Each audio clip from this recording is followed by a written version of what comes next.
this week, with a team of journalists across the country, we're exploring help for students and families who've been set back most by COVID-19. Often that means looking at racial divides. And the pandemic has actually revealed some schools are conceivably more segregated now than before the civil rights movement.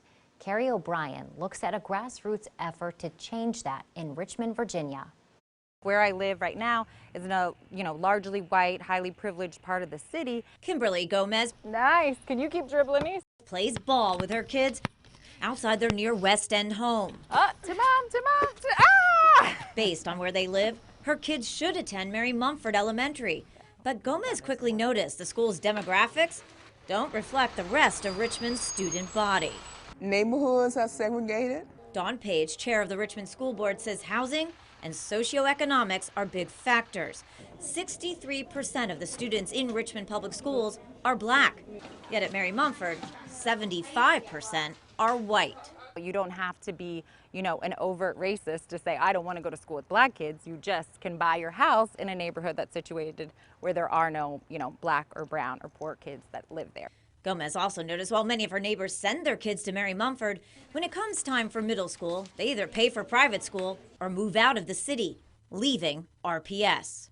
Because we're predominantly African American, black and brown school division, we're held to a different standard. Oh, heads up. So in 2017, Gomez, a former teacher, founded Stay RVA.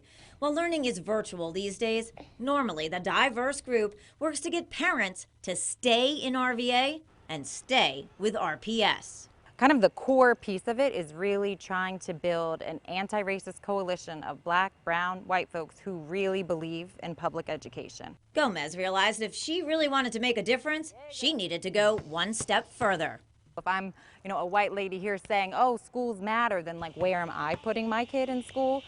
Gomez has 3 children enrolled in RPS. Instead of walking them to the school in her neighborhood, Mary Mumford, through the open enrollment system, she chooses to drive her kids 3 miles away to John B. Carey Elementary, a more racially and socially diverse school with perhaps fewer resources. I think they need infinite love. I don't think that they need infinite resources.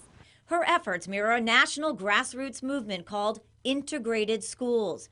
She's become a board member of the group focused on integrating with equity around the nation. We have about 28 chapters across the country. Anna Lauder, who lives in Los Angeles with her 2 kids, heads the group's Transitional Leadership Committee. I love my kids more than I love anybody, but I don't think my kids inherently deserve more than anybody else's kids. Lauder says even when white families enroll in predominantly black or Latinx schools, they often do so with a colonizing mindset. We're going to set up a special program, or we're going to set up gifted and talented. Instead, Lauder sends her kids to an urban public school and chooses to follow rather than lead. Now I'm just a participant. I'm not president of the PTA. At the end of the day, we learn so much from one another, but you have to have the willingness. Both moms say their kids are happy and thriving, and they call that a success. But they admit it can be hard to get other families to sign on. Accreditation, testing, and resources weigh heavily.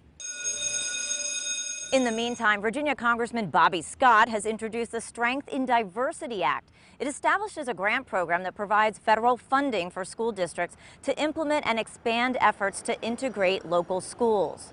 It has already passed the full House. Carrie O'Brien, back to you. In 2016, the U.S. Government Accountability Office found America's public schools are increasingly segregated by race and class. That finding came more than 60 years after the Supreme Court's historic Brown versus Board of Education decision. All week, we're bringing you stories as part of this project here on KXAN, like a group that's helping parents and grandparents get the technology training needed to help their children learn virtually. That's tomorrow on KXAN News Today. Online Now, Pandemic, Pass or Fail, Solutions for Education Equity, the Digital Investigative Project.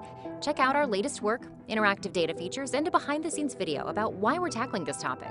Explore stories from our team of journalists across the nation, by location or by topic, plus resources about the solutions we're discovering and ways you can join the conversation. It's all online now. Just search for Pandemic Pass or Fail on our homepage.